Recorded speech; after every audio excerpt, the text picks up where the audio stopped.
আসসালামু আলাইকুম। নিয়মিত বাংলা সংবাদ আপনাদের স্বাগতম। শুরুতে থাকছে শিরোনাম, এরপর বিস্তারিত। 5 দফা দাবিতে ফের মাঠে নামছে 7 দল। এদিকে মোহাম্মদপুরে চাঁদাবাজিতে 5 সমন্বয়ক গ্রেফতার। আর থাকছে সাবেক 2 এমপি সহ আওয়ামী লীগের 13 নেতাকর্মী গ্রেফতার। এবং সবশেষ জানিয়ে দেব থমথমে খাগড়াছড়ি সেনা পাহারায় পর্যটক যাতায়াত।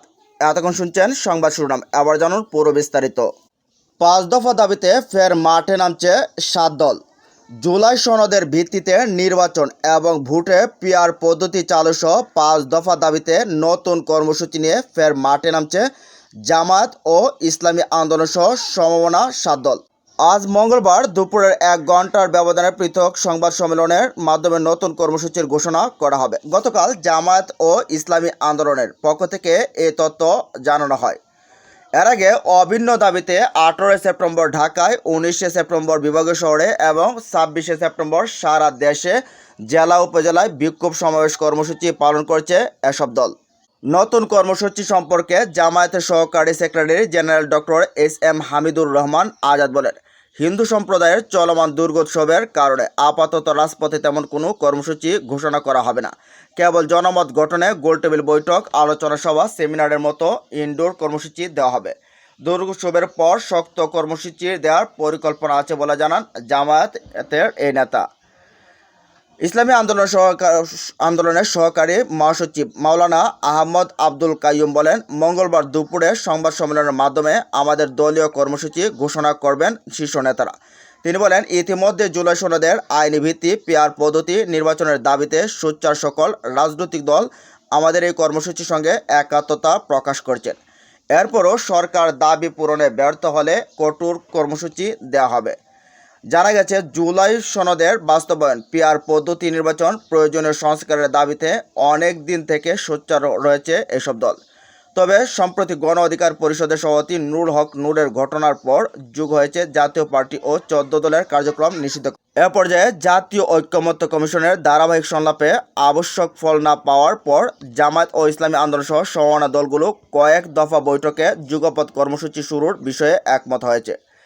সংশ্লিষ্ট সূত্রগুলো জানায়, এই যুগপৎ আন্দোলনের নেতৃত্বে আছেন জামায়াত ইসলামী, ইসলামী আন্দোলন। তাদের সঙ্গে যুক্ত হয়েছেন মাওলানা মামুনুল হকের নেতৃত্বাধীন বাংলাদেশ খেলাফত মজলিস, মাওলানা আব্দুল বাসিত আজাদ ও আহমদ আব্দুল কাদেরের নেতৃত্বাধীন খেলাফত মজলিস, সোহরাওয়ার আলম কামালের নেতৃত্বাধীন বাংলাদেশ নিজাম ইসলাম পার্টি সহ অন্যান্যরা। পর্যবেক্ষণ মহলের মতে, একাদশ জাতীয় সংসদ নির্বাচনের রুটম্যাপ ঘোষিত হয়েছে সম্প্রতি, তবে দিনক্ষণ চূড়ান্ত হয়নি। এ অবস্থায় পিআর পদ্ধতি নির্বাচনকে কেন্দ্র করে রাজনীতিতে নতুন বিতর্ক শুরু হয়েছে।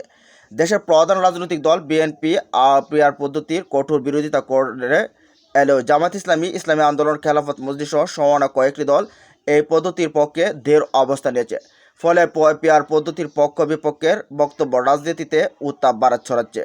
এক পর্যায়ে পিআরের পক্ষে জনমত গঠনে বেশ তৎপর হয়ে উঠছে ইসলামী দলগুলো। গত 28 জুন রাজধানীর সোহরাওয়ার্দী উদ্যানে মহাসমাবেশ করে ইসলামী আন্দোলন। সেখানে আগামী জাতীয় সংসদ নির্বাচনে পিআর পদ্ধতির বিষয়টি বেশ জোরালোভাবে তুলে ধরেন বিভিন্ন দলের নেতারা। সেদিন ডান গণনার 10টি রাজনৈতিক দল এক মঞ্চে উঠে পিআর পদ্ধতির ব্যাপারে দাবি তুলে ধরেন। পিআর পদ্ধতি না হলে বাংলাদেশে কোনো নির্বাচন করতে দেওয়া হবে না। মূলত ওই দিন থেকেই এই বিতর্কের সূত্রপাত ঘটে। যদিও ওই দিনই বিএনপির স্থায়ী কমিটির সদস্য মির্জা আব্বাস পিআর পদ্ধতির বিরোধিতা করে বলছেন, একটি গোষ্ঠী নির্বাচনকে পিছিয়ে দেওয়ার জাতির সর্বনাশ করতে যাচ্ছে। তবে এই দাবির পক্ষে দলগুলো তাদের অবস্থান বেশ অনড় আছে। জানা যায়, গত 13 জুন লন্ডনে প্রধান উপদেষ্টা ডক্টর মোহাম্মদ ইউনূসের সঙ্গে বিএনপির ভারপ্রাপ্ত চেয়ারম্যান তারেক রহমানের বৈঠকের ফলে যুগপৎ আন্দোলনের শরিক দলগুলো কিছুটা অস্বস্তিতে পড়ে। এমন পরিস্থিতিতে জামায়াত ইসলামীর নেপথ্য থেকে ইসলামী দলগুলোকে সংগঠিত করার উদ্যোগ নেয়।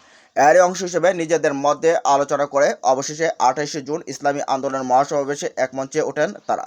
এই মঞ্চ থেকে বিএনপিকে ইঙ্গিত করে ভিন্ন কথা বলেন বক্তারা। তবে ওই দিনই এই ব্যাপারে প্রতিক্রিয়া জানায় বিএনপির স্থায়ী কমিটির সদস্য সালাউদ্দিন আহমেদ। বলছেন, যারা পিআর পদ্ধতিতে নির্বাচন চায় তাদের উদ্দেশ্য আছে, তারা নির্বাচন বানচাল করতে চায়। বাংলাদেশের প্রেক্ষাপটে পিআর পদ্ধতি নির্বাচন সম্ভব নয়। এ ব্যাপারে জামায়াতের সহকারী secretary general doctor SM. Hamidur Rahman Azad বলেন, 53 বছর দেশে আসনভিত্তিক নির্বাচন হয়েছে, আমরা এবার দলভিত্তিক নির্বাচন চাই। এতে প্রত্যেকটি ভোটের মূল্যায়ন হবে। তিনি বলেন, এত বছর ত্রুটিপূর্ণ নির্বাচন পদ্ধতি চলে আসছে। বর্তমান সরকার সংস্কারের মাধ্যমে জাতিকে একটি সুষ্ঠু নির্বাচনের ব্যাপারে ওয়াদাবদ্ধ। সরকারের সেই ওয়াদা পূরণ করতে হলে পিআর মানতে হবে। ডক্টর হামিদুর রহমান আজাদ আরও বলেন, রাষ্ট্র সংস্কার নয়, শুধু নির্বাচন সংক্রান্ত যেসব সুপারিশ অতি জরুরি, অতি নির্বাচন প্রক্রিয়ার সেসব সঙ্গে যেসব প্রতিষ্ঠান জড়িত সেগুলো সংস্কার করে নির্বাচন দিতে হবে। তিনি বলেন, আসন্ন নির্বাচন শুধু একটি নির্বাচন নয়, এটি একটি বিপ্লব পরবর্তী জন আকাঙ্ক্ষার প্রতিফলনের সুযোগ। ফ্যাসিস্টদের বিচার এবং প্রয়োজনীয় সংস্কারের মধ্যে দিয়েই একটি অবাধ, সুষ্ঠু, নিরপেক্ষ, গ্রহণযোগ্য নির্বাচন সম্ভব। এদিকে রাজধানীর মোহাম্মদপুরের বছিলায় একটি বেসরকারি ক্লিনিকের সমন্বয়ক পরিচয় দিয়ে চাঁদাবাজির সময় 5 জনকে গ্রেফতার করা হয়। এ ঘটনায় মোহাম্মদপুর থানায় একটি মামলা হয়েছে। রোববার রাত 9:30টায় বছিলা হাউজিং সিটি এলাকা থেকে তাদের গ্রেফতার করা হয়। গ্রেফতারকৃত ব্যক্তি হলো সাইফুল ইসলাম রাব্বি, হাবিবুর রহমান ফরহাদ, আব্দুর রহমান মানিক, আবু সুফিয়ান ও মোহাম্মদ শাহিদ। বিষয়টি মোহাম্মদপুর থানার ভারপ্রাপ্ত কর্মকর্তা কাজী রফিক নিশ্চিত করেছেন। ওসি বলেন, রোববার সন্ধ্যায় সেফ হাসপাতাল নামের একটি ক্লিনিক সমন্বয়ক পরিচয়ে কয়েকজন উত্তেজনা তৈরি করে। এ সময় হাসপাতালের মালিকের কাছে চাঁদা দাবি করেন তারা। হাসপাতালের মালিক ফোন করলে রাত 9টার দিকে যৌথ বাহিনীর সদস্যরা গিয়ে 5 জনকে আটক করে। পরে তাদের বিরুদ্ধে থানায় চাঁদাবাজির অভিযোগ দায়ের করেন হাসপাতালের মালিক। আটকদের মধ্যে রাব্বি নামের একজনের বিরুদ্ধে আমাদের থানায় আগের চাঁদাবাজির মামলা আছে। তিনি আরও বলেন, বাদীর আবেদনের পরিপ্রেক্ষিতে তাদের বিরুদ্ধে এ ঘটনায় একটি চাঁদাবাজির মামলা হয়েছে। এ ঘটনায় তাদের আদালতে পাঠানো হয়েছে। হাসপাতালে মালিক শিল্পী আক্তার বলেন, আমার হাসপাতালে একটি মৃত শিশুর জন্ম নেওয়াকে কেন্দ্র করে সন্ধ্যায় কয়েকজন চাঁদা চেয়ে হুমকি দেয়। কয়েক দফায় তারা আমার এবং আমার ছেলের কাছে চাঁদা চেয়েছিল। আমি চাঁদা দিতে অস্বীকৃতি জানালে আরও কয়েকজন সমন্বয়ক পরিচয় দিয়ে আমার প্রতিষ্ঠানে যায়। আমি অবস্থায় দেখে সেনাবাহিনীকে ফোন করলে তারা ঘটনাস্থলে এবং জিজ্ঞাসাবাদ শেষে 5 জনকে নিয়ে যায়। আমি থানায় গিয়ে তাদের বিরুদ্ধে একটি মামলা করি। এর আগে গত 19শে মে রাতে ধানমন্ডিতে আওয়ামী লীগের দোসর আখ্যা দিয়ে হাক্কানি পাবলিশার্সের চেয়ারম্যান গোলাম মর্তুজার বাসা ঘেরাও করা হয়। উত্তেজিত জনতা ও বৈষম্যবিরোধী ছাত্র আন্দোলনকারীদের কর্মীরা বাসাটি ঘেরাও করে জোরপূর্বক ভেতরে ঢোকার চেষ্টা করে।